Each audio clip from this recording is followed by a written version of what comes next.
I would say that chances are about 1 in 10 that my marriage will end in divorce. I would guess 25% chance my marriage will end in divorce. Less than 5% maybe? That's what I'm thinking, unless one of us really trips out. Low, hopefully 5%. I guess I was just being very optimistic and I was like 0%. My probability would probably be 0 too. All right, let's say 4% chance? 3%? 2%. A 2%. Maybe 2.5. A 2.5% chance that we will get divorced sometime in the future. Wait, what are you trying to do? Are you trying to say that we're being unrealistic here? Of course, when people look at the divorce rate, which is something in the media all the time, there are so many divorces, yet when we ask people the likelihood of being divorced, no one thinks they're going to be divorced. You know, I do this with my students. I ask them the question, and in some ways, it's probably functional. If you think about 50% being divorced, what does that do to sort of paralyze you? So I'm not surprised, but it sure is a robust finding. Question arises, how do we get beyond the reality that so many people are divorced? How do we not allow that to keep us from developing relationships for ourselves? I think that I've seen enough about divorce to know what to look for, and I'm not going to get into a marriage with any of those warning signs. There were a lot of red flags there, but I totally ignored them because I loved him so much, you know?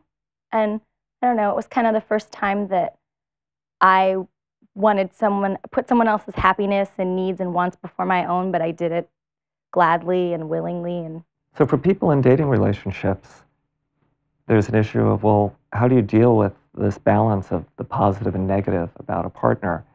Early on in a relationship, the positivity is going to be really important. As the relationship develops, then we have ways that we can cope with negativity.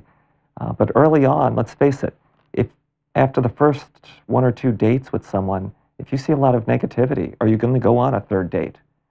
Sandra Murray and I have done research that we've described as people having positive illusions about their partner.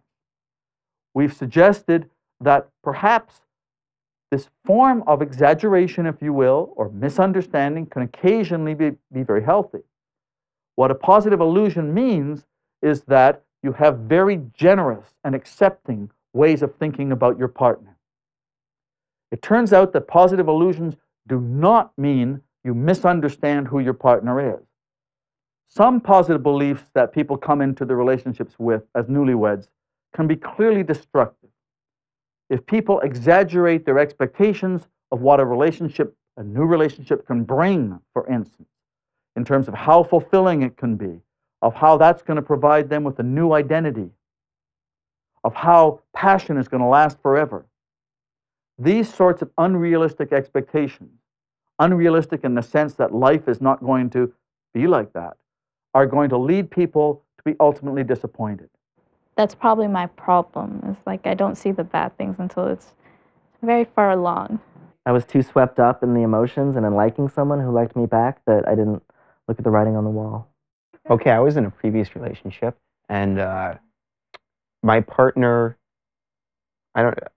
like you said, I don't know if I would really call it a flaw, but she was very controlling. She had to really have it her own way, and she liked to kind of manipulate the way I thought to make me think that I wanted to do things the way she wanted to do them, if that makes any sense at all. So I found myself really trying hard to do things that I really didn't want to do, and it made me start feeling really down on myself. Well, my current partner, although I've known him for quite some time now as a friend, I've come to discover since becoming more intimate with him that he can be very moody. And that's something that he doesn't show to most of his friends. He has it very well controlled. In almost every serious relationship that I've been in, even when I'm the one who's unhappy, it's always been me who's tried the hardest to make things work out. And I don't always think that's the greatest thing or the healthiest thing, but I know, like, for me as a person, it's really hard for me to walk away from something even though the person may not be worth it. All partners eventually behave badly.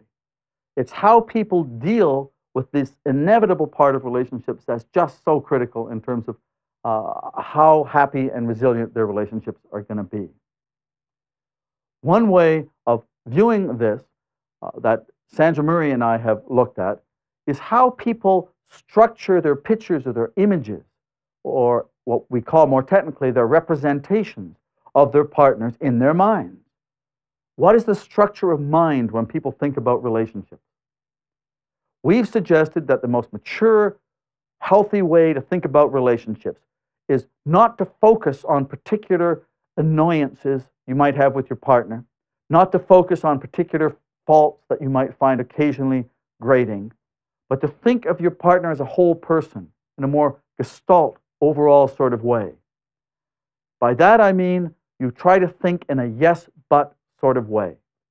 So if you think of examples where your partner is irritating you, there's something about them, they're late for the 34th time in a row for an appointment with you, you also try to put that annoying feature into the context, the broader context of thinking of their greater virtues.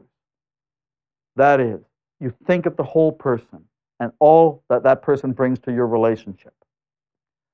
That way of thinking, where the positive thoughts buffer or play down the importance of the negative thoughts, can be, in a sense, described as the old-fashioned virtue of people being accepting and tolerant of a partner. The clinical psychologists Andy Christensen and Neil Jacobson have based their recent theoretical work, which has been empirically tested, for marital therapy, as having that as the central theme. Acceptance of a partner by seeing them in a broad perspective where you take their virtues into account along with their faults is how we can see the whole person that we've tied our fate to. When I used to teach, I taught a lot of couples Sunday school class, and I'd always say, you know, when you're feeling that way and you get angry, make a list of the 5 things that are positive about this person and 5 things that are negative, and you'll come up with the 5 positive a lot faster than you will a negative. And then dwell on those 5 positive things. And I think, you know, and move out of yourself and think about that person, the good things. Because our society, we tend to think about the negative so much that if you dwell on the negative, hey, it's real easy to stay there. So you have to train yourself to get to the positive.